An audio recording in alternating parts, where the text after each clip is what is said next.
big day in the Big Dozen as the lone unbeaten arrives in College Station, and the Aggies play for payback in their own title shot, while Nebraska battles K-State with the Big 12 North at stake. We are SC! We are SC! Is South Carolina game enough to survive the swamp where the Gators still hunt for an Orange Bowl berth? And in the wacky pack, the Huskies, Ducks, and Beavers continue their run for the Roses. #1 Oklahoma coming to you live on College Game Day next.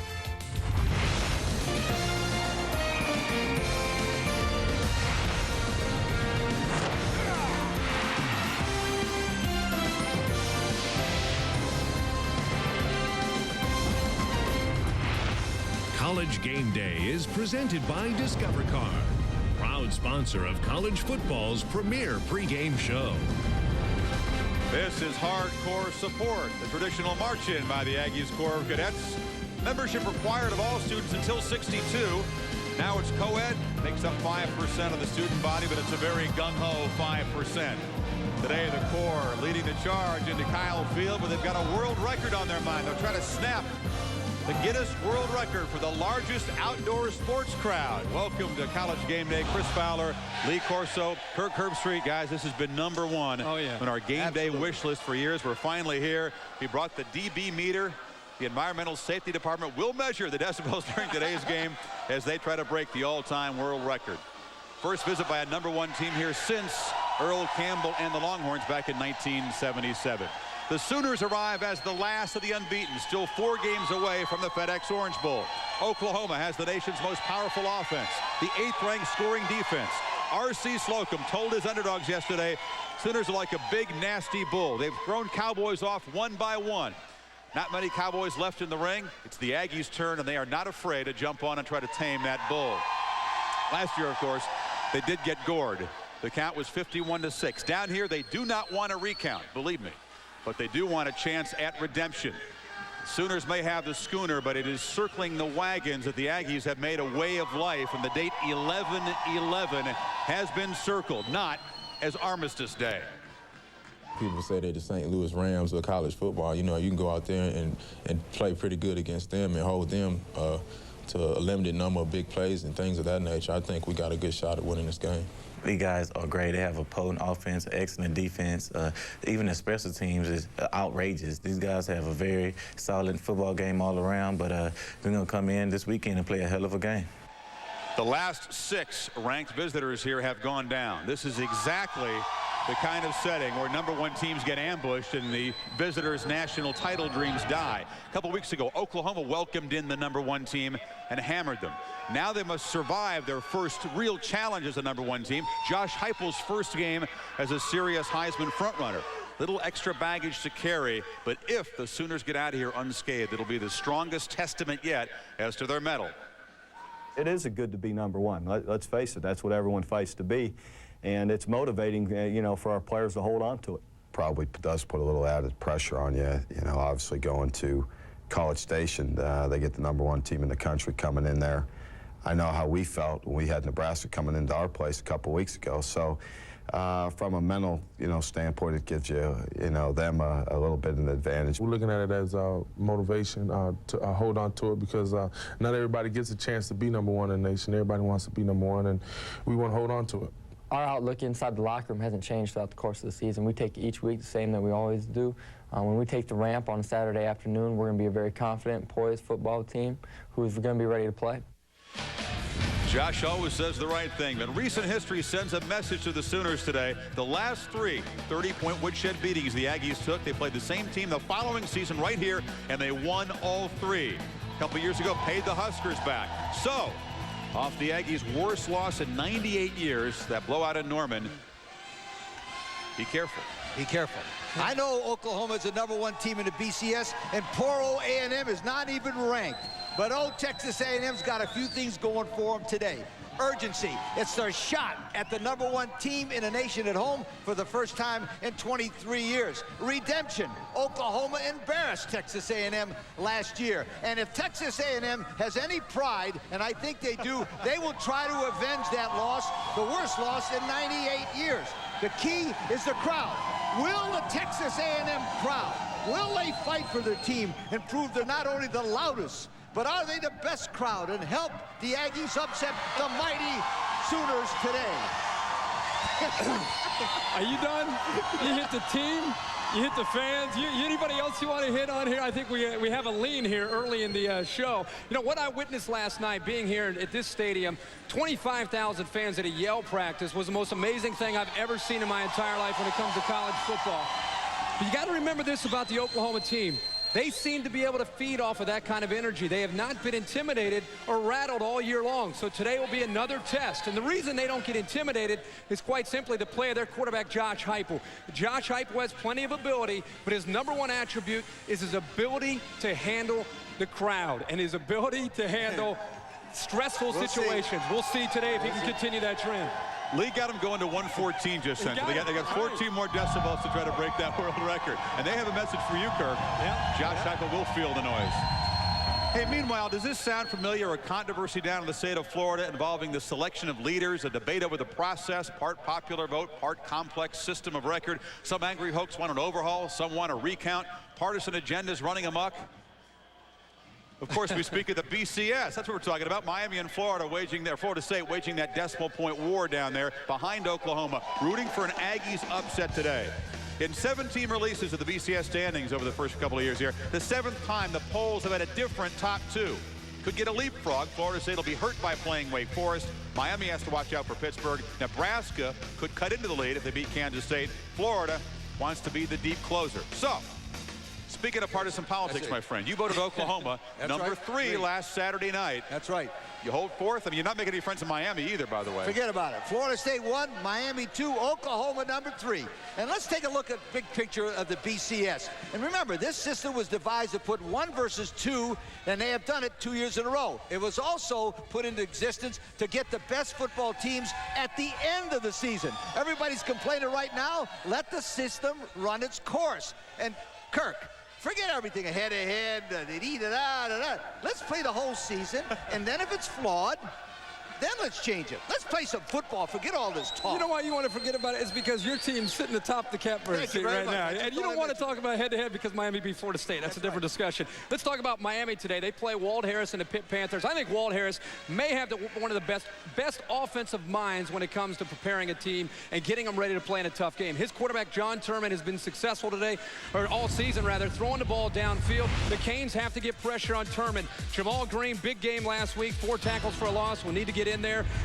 The Canes need to understand that even though Pitt got upset last week by North Carolina, they cannot overlook the Pitt Panthers. They have plenty of ability to pull off the upset. I think the Canes will win, but they need to bring their A game today to be able to play Walt Harris and the Pitt Panthers. Coach him up. That's your pep talk. That's it. Yeah, by the way, the Canes have promised us not to overlook the not huge game when there's no Alonzo Mourning and Puffy Combs on the sidelines. Did you just tell me take the emotion out of it? Absolutely. Yeah. Okay. Yeah, when it works for him, you got to follow. Yeah, no emotion on your part. All right, 3 months ago, this one appeared as a leisurely homecoming romp in the swamp, a tune-up for Florida for the rival that Steve Spurrier calls the semis. Instead, it's an all-or-nothing game in the SEC East, maybe the heaviest game in the history of the Gamecocks, whose one and only conference title was in 1969 in the ACC. Big game atmosphere that's uncharted waters for the underdogs, not for their coach. But this is still Lou Holtz's first ever visit to the swamp, a place that is unlike any other when the stakes are high. We welcome in Tony Barnhart for his take and the setup from Gainesville. Tony, do the Gamecocks have the Gators' full attention today? Well, Chris, I think they do, and here's why. You know, with 5 SEC championships in the 90s, this is a very familiar position for Florida. But the fact is, only a handful of these players have an SEC championship game. These Gators make it clear that their goal is to go back to Atlanta, and today, South Carolina is standing in the way. Last year we got up there and didn't do our job. This year we want to get back and show people we're back. And that last year was just, you know, something that happened, maybe motivate us for this year. That's our first goal every year is to win the SEC East. So you know, South Carolina, they're the biggest game and the most important game of our season right now. So we've got to take it like that. The game consists of 3 phases. That's kicking game, offense, and defense. If we show up in all 3 phases without any errors, missed assignments, doing fundamental football, we should win the game. Now, if South Carolina's going to win down here today, they got to overcome a whole lot of history in the swamp. Since Steve Spurrier got here in 1990, 36-2 against the SEC. No losses against the SEC East. And Kirk, one more thing. It's homecoming here at Florida Day. Spurrier 10-0 in homecoming games. The Gator Growl will have them fired up today. No question about that in Gainesville. I think one of the keys today will be South Carolina's ability to run the ball. They have got to be able to get Derek Watson going today to have a chance. And ironically enough, that's been an area that has hurt Florida in the past. Remember what Mississippi State did? This is a different Florida defense. They're more stout up the middle. Travis Carroll is back and gives them more experience at the middle linebacker spot. And I think big money Gerard Warren will excel today against the interior of South Carolina's offensive line. If Florida can stop South Carolina, this game is over. But remember, South Carolina has Lou Holtz. He's a master at orchestrating upsets. And I think Lou Holtz might have done his finest coaching job in his 29 years as a coach this year at South Carolina. After finding out his wife, Beth, was free of cancer, he said, quote, "The world was lifted off my shoulders." And let me tell you something. From that moment on, Lou Holtz was Lou Holtz, and he's got them, South Carolina, playing Florida Gators in the swamp for the Eastern Division title. Only in America, and Lou Holtz could do that. He's been the Football Writers Coach of the Year twice at 2 different schools. The only guy to do it. Could be a 3rd school this year, and an Aggies upset would help that. Take votes away from Bob Stoops. Much more in the Gamecocks and Gators. We'll hear from Holtz and Spurrier coming up. We'll also hear from the legend Tom Osborne, who's heading to the U.S. Congress in Capitol Hill. And we'll focus on the Big 12 North showdown. Bad weather in Manhattan as the Cornhuskers come calling. Back to College Station in a minute. Today's show is presented by Discover Card, proud to be the sponsor of College Game Day.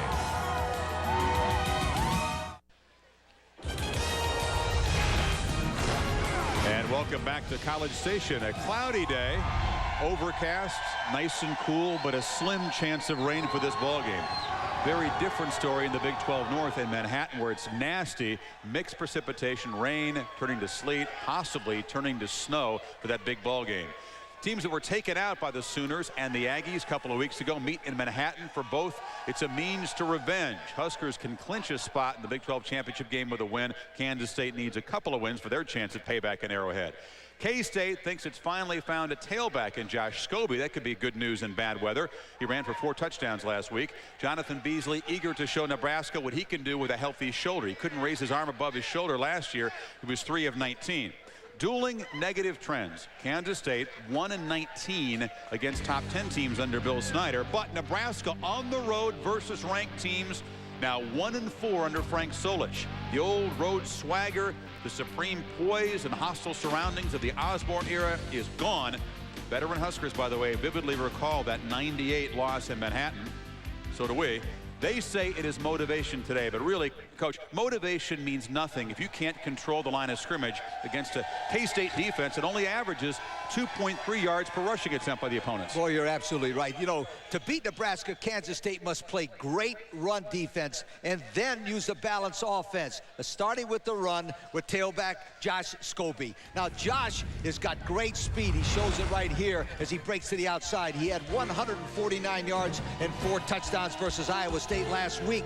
He can run also, as he sees here, inside the goal line for the touchdown. Now, after establishing the run, Kansas State will go over the top like Oklahoma did to beat Nebraska. I think Kansas State will upset Nebraska in the horrible weather of Manhattan, Kansas. Wow, we'll see. 2 weeks ago against Oklahoma, Nebraska was overwhelmed by the Sooners' aggressiveness and ability to stop the run. It seemed like all day Nebraska was in 2nd and long and 3rd and long. You got to believe Kansas State will come up with the same defensive game plan. Overload the line. Try to take away the option. Try to take the ability to run. I think Nebraska has to prove they got to mix in a little bit of play-action pass, but I think it's up to the offensive line. The Hog Mollies up front, led by Dominic Raiola. Dominic needs to lead these guys to a victory on the road. The Huskers have to win this game up front with the bulk. I think Nebraska wins. Okay, good. You guys are setting a record for pep talks here. Bad weather favors. You say Kansas State. I say Raiola. Favors Dominic Raiola. Not so fast, bad weather style. They got away with throwing 8 passes last week. That's not going to happen. Meanwhile, a Nebraska legend successfully wrapped up the longest recruiting trip of his life. Congressman-elect Tom Osborne won the 3rd district there in a blowout. No recount needed down there. Next stop, Capitol Hill. Here's Curry Kirkpatrick on Ozzy's journey to Congress after conquering a different sort of polls. nice to be thought of as a coach. But also I felt that there were some other things that I could do. I was not terribly drawn to being a politician, but I did feel that maybe some people need to step forward. So Tom Osborne, an authentic icon from Omaha to Scottsbluff, as familiar as a farmhouse and comfortable as a cornfield, threw his big red Husker hat into the ring. He announced he was running as a Republican for the U.S. House of Representatives, and to the shock of absolutely no one, wound up winning the same way his Nebraska teams used to, in a landslide. It's hard to imagine anyone winning 80 or 90% of a vote, except when you think about my dad. And you know, this whole business about football, I think it carries you so far. It gives you name recognition. It's not just the wins and losses. I think it's the way he's done it that people appreciate. My roots, my heritage, grandparents, great-grandparents were homesteaders. I've always felt that this is pretty much where my allegiance lies. Even on the campaign trail, though, the future congressman seemed hardly separate from the former coach, especially on big game Saturdays. It's very painful to see him lose, and it's really painful to sit and watch him because all of a sudden you're not involved and you're just another fan. The candidate won 255 games and 3 national championships over at the University in Lincoln, and he has a highway named after him here in his hometown of Hastings. Tom Osborne is an absolute hero and a true legend all across the heartland of Nebraska. He doesn't drink and drive, and he doesn't claim he invented the internet. Now, who in the whole Husker Nation would want to run against this guy? A fellow named Raleigh Reynolds is, his brother is married to my cousin. So that's been unusual, and you know, you never talk bad about your relatives. Is he qualified to run? I mean, is a man like that? Absolutely. He's a brilliant, very bright man and a hard-working man. He'll do a wonderful job in Congress. It's all in the eyes of the beholder, and sometimes people build you up to be something you really aren't. We don't have a lot of other things in Nebraska. We got corn, you know, and we've got cattle, and we've got football. And he's the essence of football. And so people love him and just think he's the greatest thing in the world. A feeling that echoed across the heartland on election night. He's going to be great in Washington.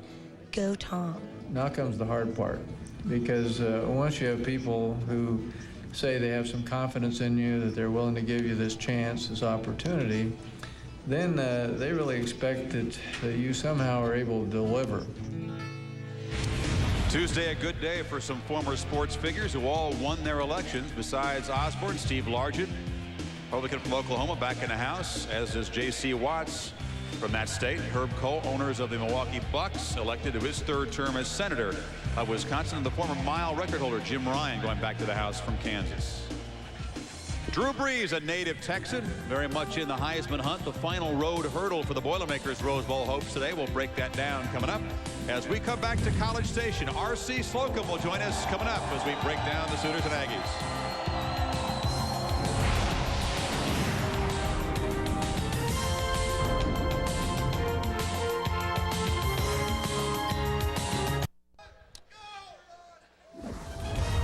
Top-ranked Sooners have arrived in hostile territory. The Southpaw quarterback Josh Heupel arriving.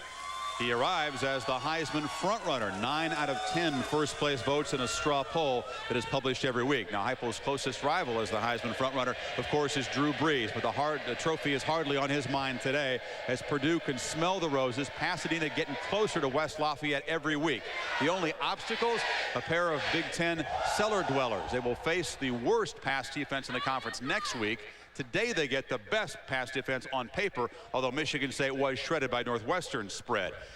By the way, if the surging Hawkeyes can upset Northwestern today, Purdue can clinch the Rose Bowl if they get this win. They say they feel fresh. They are energized by their week off, Kirk. Well, I think Michigan State, you mentioned, #1 in the Big Ten in total defense. That's on paper. They're going to face their toughest challenge they've seen all year today against Brees and the Boilermakers. You know, Drew has everything you want in a quarterback, all the intangibles. He's tough, he's talented, he's competitive. The thing I like about him is the way he can spread the football around to a number of different receivers. And he has some talented people to get the ball to.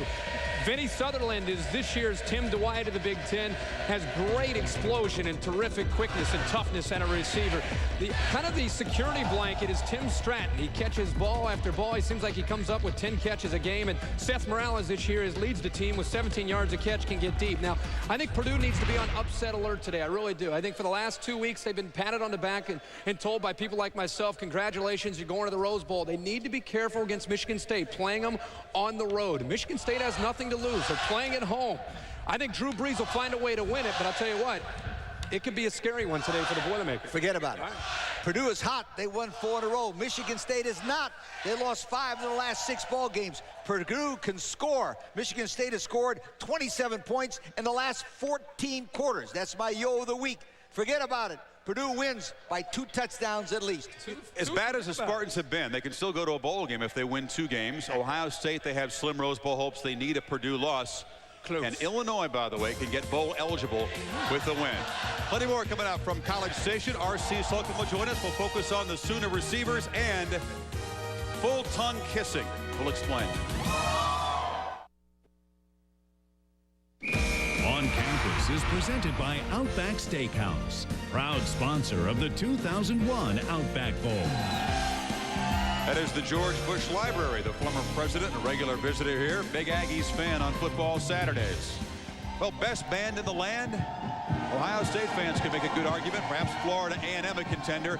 But down here, the Fightin' Texas Aggie Band, more than 400 strong, directed by Lieutenant Colonel Ray E. Toller, can make a very strong claim. Traditions, the foundation of this school, and they are unmatched anywhere.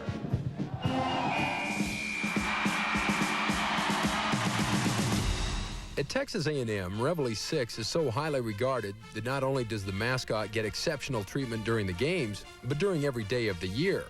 How many places do you go to where your mascot, which is a dog, is guarded by swords, people with swords that are ready, if you come after the dog, they're ready to cut your arm off or something. But they love Reveille and Reveille loves them. All Reveilles do, they say. That's why, just outside the recently renovated stadium, the graves of Reveilles 1 through 5 were moved and an electronic scoreboard put in so the former mascots can see if their beloved Aggies are winning. That's the thing about A&M, they say from the inside you can't explain it and the outside you can't understand it. Some customs are old, some new. 2 years ago, for a big home game against Nebraska, the Maroon Out was born. Maroon everywhere, and the Aggies won. Kansas State saw the color in this year's Maroon Out game. It was an awesome sight. And then there's the time-worn tradition of scoring in the stands after scoring on the field. That's a great tradition. I think the players ought to run in the stands and kiss their girlfriends, too. Man, it'd be great to kiss our girlfriends, but sometimes after, we have a great touchdown drive, I'd think about going and kissing Mark Ferris or somebody for doing something that good. Like Ferris said, from the inside, you can't explain it. Steve, thank you. Just to make sure they get the kissing right, they practiced at midnight. Turned the lights out and practiced the kissing last night at Yale practice. RC, you were not here for that, but I know you are a big part of these traditions. This is incredible for us. It's a great experience. We're really proud of what we have here. Fans are awesome. We call them the 12th man. They take great pride in what they do on the field. RC, your team has won 3 straight games when revenge was on their mind. What is your secret? Right back here, the 12th man. Really, that's a lot of it. Because you don't really preach revenge as a big motivation, do you? No, I think we've got enough hate in this world. We talk about respect. We respect Oklahoma a whole lot. They've got a great football team. Coach Stoops has done a great job. Josh Heupel's a great player. And that'll be enough motivation if you really respect your opponent. That'll be enough there. So we got some pride in ourselves, and we look forward to going back and having a rematch with this team. Coach, obviously you guys are known for great defenses over the years. This year that trend continues. Last year you guys decided to be a little bit more soft in coverage against Oklahoma. Teams are trying to be more aggressive. And I know you want to give your game plan here away, but what do you try to do to stop this Oklahoma passing attack? Well, no one stopped them up to this point. We'd like to try to mix it up on them, try to at least make the quarterback work for the things that he gets. Do a great job of tackling their guys when they catch the ball, and do a good job playing the run.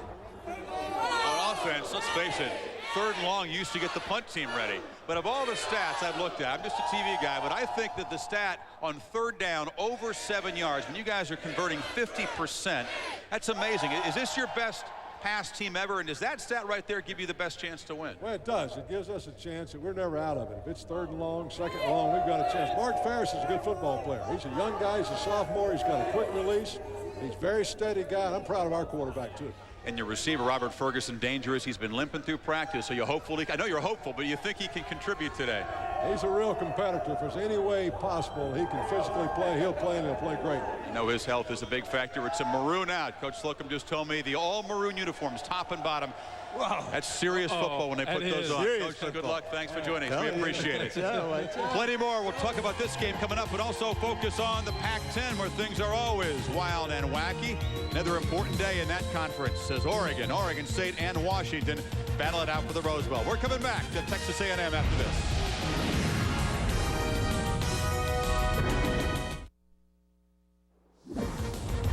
College Game Day is presented by Discover Car.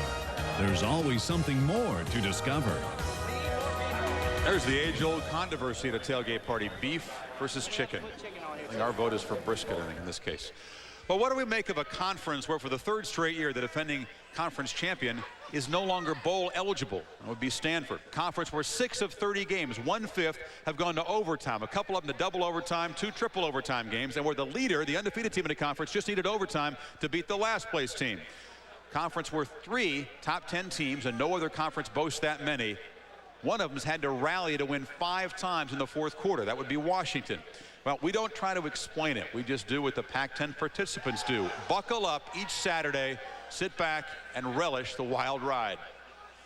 It's game time, baby. It's game time, huh?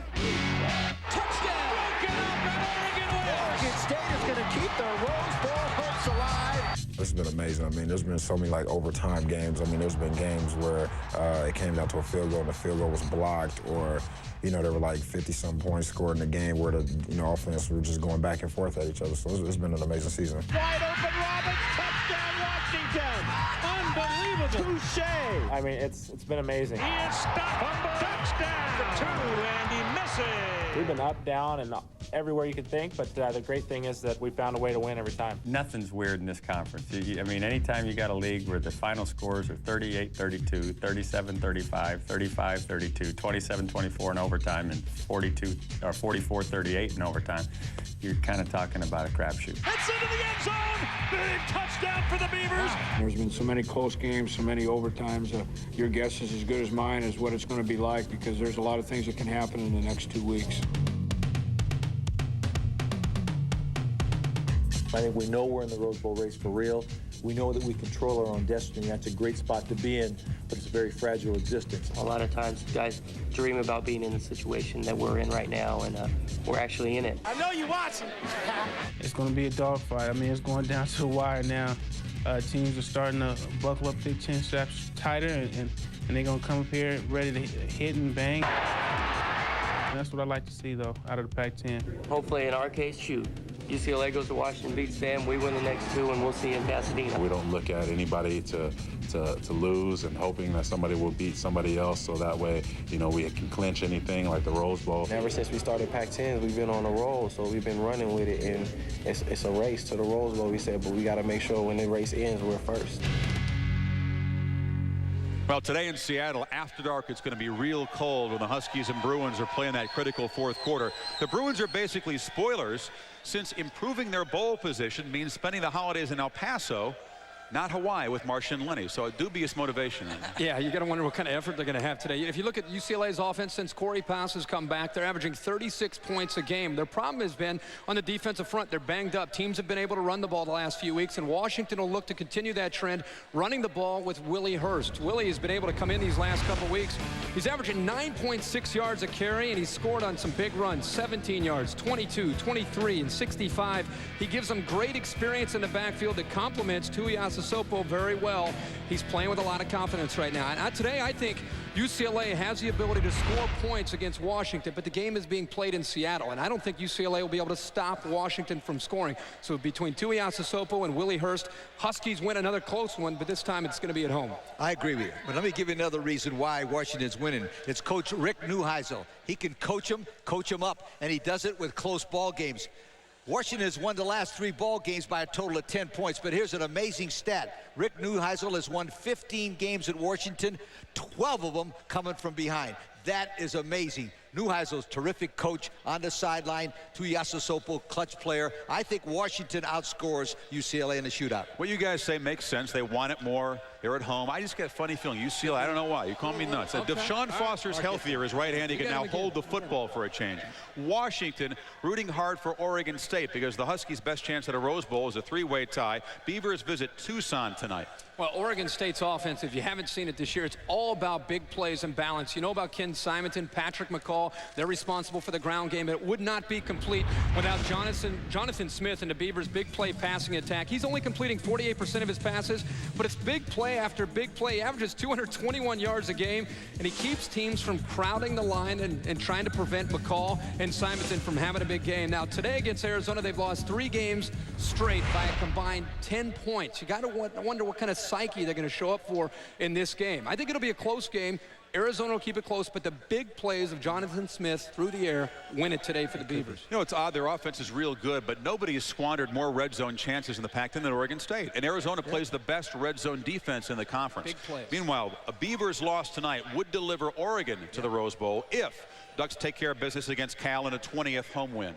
The Cinderella team of the West Coast is the Oregon Ducks. They won 2 straight overtime wins, and the reason they do it is quarterback Joey Harrington. This kid is a sensational player in the clutch. Here, number 3, Harrington throws a fade to Marshawn Tucker, number 5, to score a touchdown. Then he comes back with a 2-point play to Keenan Howry, number 15, on a beautiful play right here. I think Oregon wins this one because they're playing in beautiful downtown Eugene, which I know now how to get there. And also, Autzen Stadium is the loudest stadium per person in the history of football. Oregon wins it. Per person. Per person, I get to boo here. I didn't say nothing. Per person. We're going to come back, talk more about that showdown in the SEC East as the Gator receivers, Gaffney, try to beat those South Carolina defensive backs. Gamecocks have a very good secondary. More on that game, plenty more on the Aggies and the Sooners coming up from College Station.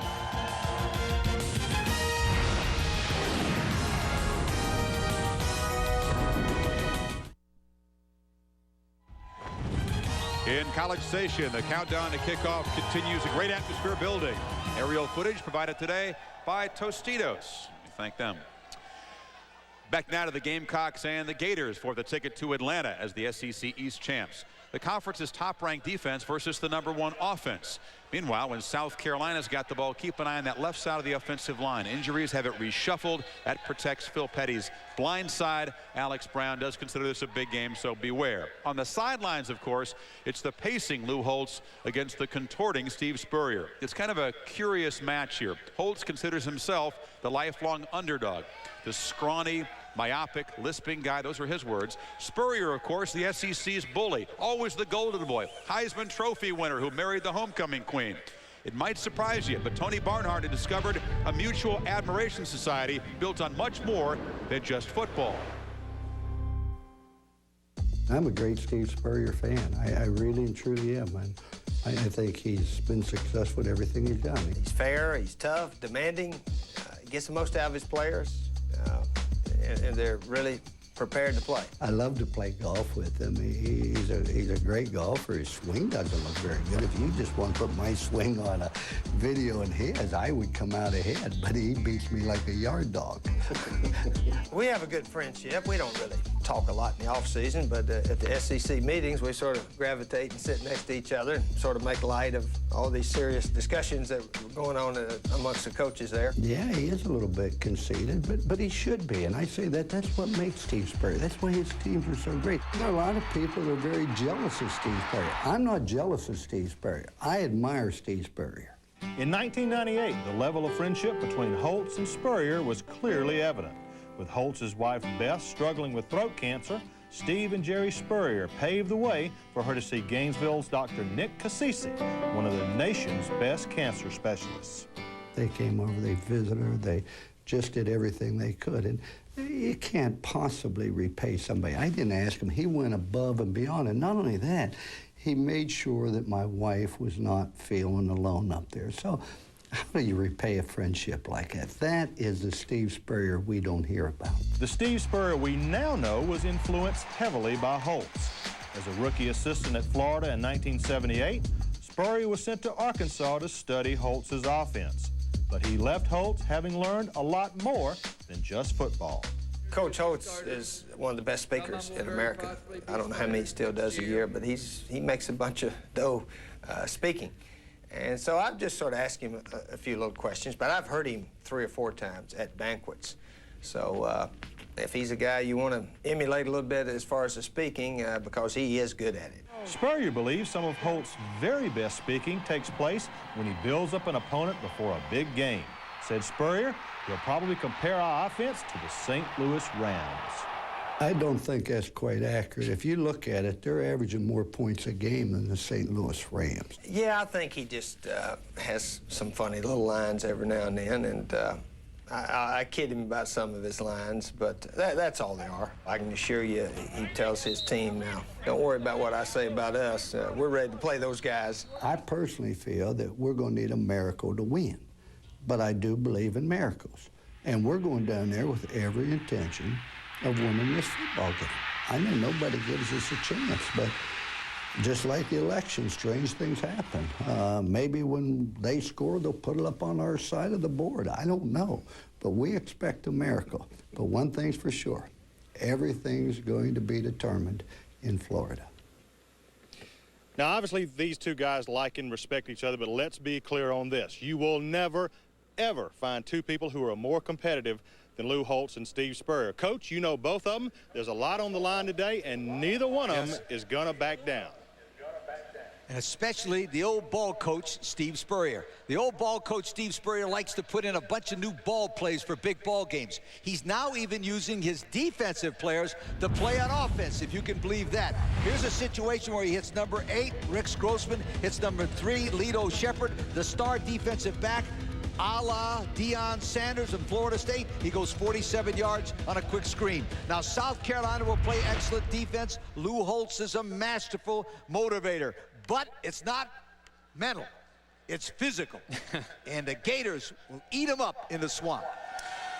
You know what? I think one of the things, you're probably right about that, by the way, but I think one of the things to watch in this game, South Carolina, their defense has been impressive all year. They lead the league in total defense, and they love to get after quarterbacks, 21 sacks on the year. Meanwhile, Florida has struggled protecting their quarterback, Rex Grossman. They've allowed 23 sacks, which is second worst in the SEC. They have to protect Grossman. If they do, then they have a chance. Jabbar Gaffney has 5 straight 100-yard games. He's the go-to guy, leads the nation with 12 touchdown catches, and Rashae Caldwell, 37 catches, has been coming on of late, being more consistent catching the ball.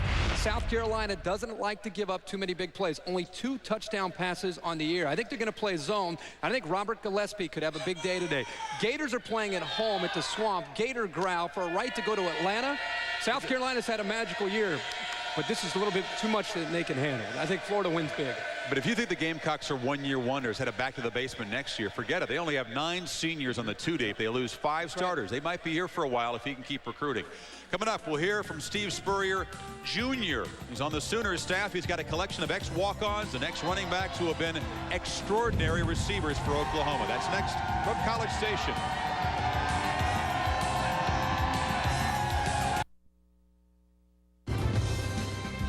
Tradition is brought to you by Tostitos. Dig in, kick back, stay all season. Outside Kyle Field, the 12th man statue. Here's Steve Cypress to explain this great tradition. In the stands of Kyle Field, the spirit of E. King Gill lives. Every student standing the entire game. Because, as the story goes, when injuries took a toll in that bowl game in 1922, Coach Dana, ex-Bible, asked Gill to leave his seat in the press box and suit up at the half. Gill never did play in the game, but there he stood on the sideline, always ready.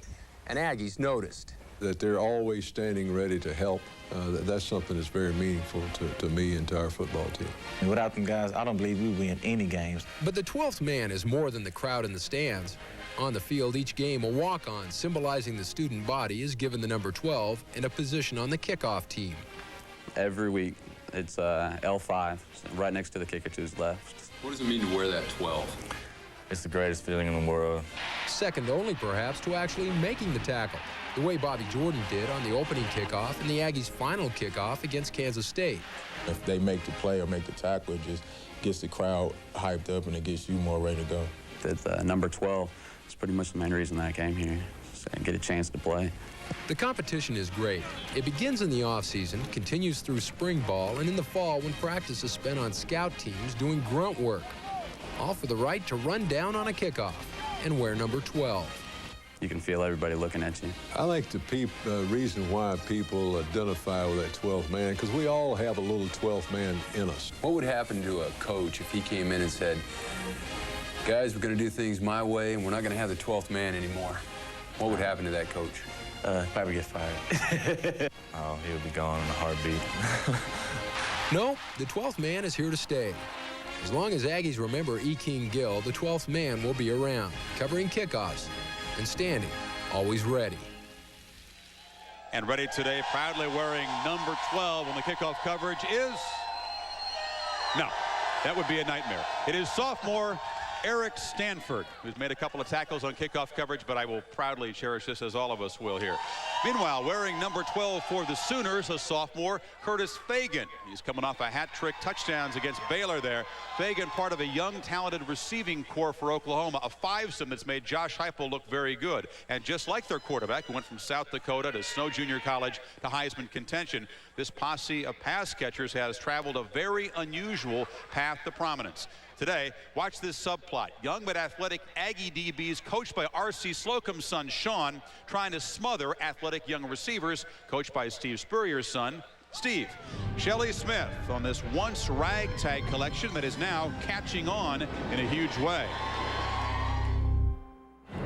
Ready, go. Shake. When Bob Stoops asked Steve Spurrier Jr. to come with him to Oklahoma in 1999 to coach wide receivers, Stoops waited until Spurrier said yes before he told him what he was up against. I said, who are the receivers out there? Who do we have? He said, we have 2 receivers that played last year. One of them had 8 catches and one of them had 11. And the one of them that had 8 catches is transferring. So you got one guy coming back, and you got 2 walk-ons. So you rated the defensive backcourt. I rated every athlete I could find. Told them they got a chance to catch a bunch of balls. Spurrier went after cornerbacks Andre Woolfolk, Curtis Fagan, and Damian Mackey. He just told us, like, hey, if you come play wide receiver for me, you're going to get a chance to make plays. You're going to be in the limelight. You know, you're going to get the chance to score touchdowns for Oklahoma. And he was like, I don't know too many guys who shy away from that opportunity.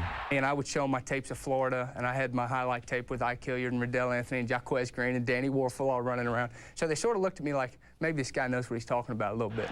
He also recruited option quarterback Antoine Savage out of high school and went after Oklahoma tailback Josh Norman. I never really thought that I'd be a full-time receiver. Especially at Oklahoma. Yeah, especially at Oklahoma. You know, I started off at running back, and then I played tight end a little bit and a little fullback. Never expected to play full-time receiver. They were just a bunch of guys who were athletic but didn't have any discipline and didn't really understand what passing football was because they didn't do it here. And so the education process began. What was the biggest technical thing you had to teach them? It's starting at the basics, just Really? catching the football. Looking upfield, running good routes, learning defenses, learning technique, getting off the football, learning how to be a receiver. Tedious things like sticking your foot in the ground to let the quarterback know when to throw the ball, running the right route and making sure that you get the DB away from you. The route running, looking the ball in every time you catch it and securing it and just getting upfield, try to make big plays. We give him a lot of respect because we know, I mean, when he came in, we knew he knew what he was talking about. So we were all about listening and learning. Spurrier's unit has developed into one of the best in the country and helped quarterback Josh Heupel become a serious Heisman candidate as Air Oklahoma has become a household phrase. It's crazy, you know, it's just like a totally different attitude now. People used to come here when I first got here to watch the defense play, you know, like now everyone's talking about Josh Heupel and all the receivers. For them never playing the position, there were a lot of the intricacies of the position that they needed to learn. And it took a lot of time and effort on their part. Of course, Spurrier does a great job with them, and they're getting better even to this day. And to see where they are this year compared to a year ago is remarkable.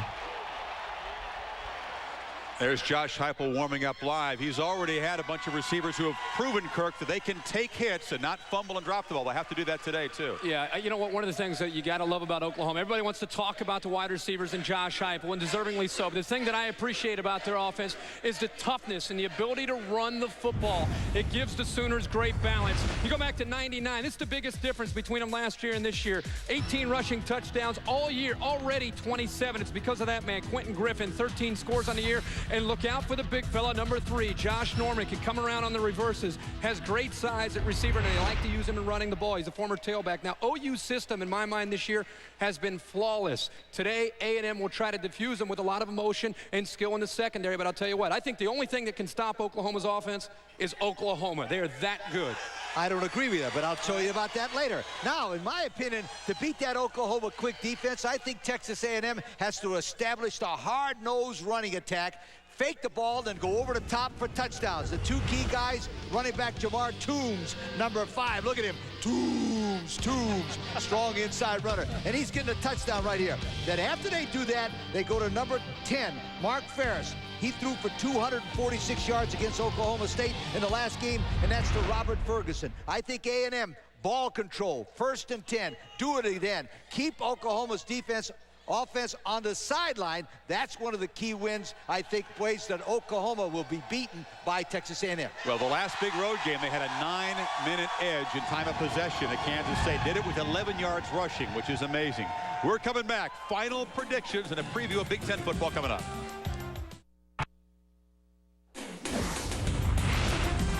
Today's show is presented by Discover Car, proud to be the sponsor of College Game Day.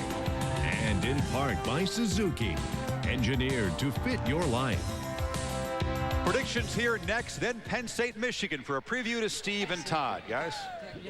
Chris, 14 Wolverines will play their final game. A level. Now, having said that, Steve, Penn State, this is an aberration of a season for them. Let's not forget that in Joe Paterno's 35 years as head coach of the Nittany Lions, they have been to 30 bowl games. Penn State is what's good about college football. And the legendary coach has never been beaten by the same opponent in 4 straight years. So Anthony Thomas and Michigan have a chance to make some history this afternoon. Chris Fowler, back to you. Gentlemen, thank you. And if you're watching on ESPN2, getting set for Pittsburgh and Miami, welcome to College Station. Set the table for this game, which has a very different feel. How will Penn State, in the middle of a long season, respond after an overtime home loss to lowly Iowa? Questions of motivation here. We have a moment of silence for Michigan's defense. Last week, 654 yards. 332 yards on the ground. You guys ought to be ashamed of yourself. I think they will bounce back today. Last game at home for the seniors. Guys, get the troops together here. Get them fired up and win this game. I think Anthony Thomas will have a big day. Watch that Michigan defense against the Buckeyes. Yes, sir. I just thought I'd mention it. The team that beat Michigan last week, Northwestern, they won 4 of the last 5 against Iowa. They average over 36 points a game. I think Northwestern will score over 40 and beat Iowa. Meanwhile, elsewhere, quarterback injuries are epidemic. Michael Vick will not start against Central Florida. Be careful there. Quincy Carter out for the game against Auburn. Phillip Rivers doubtful for NC State. And for Boston College, Tim Hasselbeck is not going to play as the Eagles travel into South Bend. We know the Irish have had quarterback injury problems. What gives in this rivalry here? Well, I think if you look at Notre Dame this year, they've been able to win games all year long by playing great defense and great special teams and being very conservative on offense. But don't look now, but Matt LaVecchio, the young freshman quarterback, starting to get a little bit more confident. 9 touchdown passes in the last 5 games. That's the difference today. I think Notre Dame gets it done. They win again. Well, Notre Dame under Bob Davie is 6-0 after off weeks. They've had an off week. But here's the key stat why I'm picking Notre Dame. This is the first BC game on natural grass. No, little tit. All right. As the Aggies take the field behind us, it is time for predictions here. What gives? Oklahoma's first test as a #1. The Aggies, long tradition of payback and Slocum's success against ranked teams right here, Kirk. You go first. Let me clear the path here for my man. I'll get it out of the way very simply. Last night, very impressed with the crowd. I'm going to be more impressed today to see how hostile this environment will be here at Kyle Field. However, I am sold on Oklahoma. I really am. I think that they go into tough situations and they handle it. Their quarterback, Josh Heupel, is the most talented in the nation, and I think he will handle the stress of this crowd. Well, Oklahoma's for real. When will people believe that Oklahoma right now is the #1 team in the country? That's Aggie including booing. you. When will you believe? Right here. Look at this one. Major upset. Texas A&M. Texas A&M over your Oklahoma team. Reporting for duty, sir. It's been great. We thank you for watching from College Station. On ESPN coming up, Penn State and Michigan for the Big House, Pittsburgh and Miami on ESPN2. Enjoy.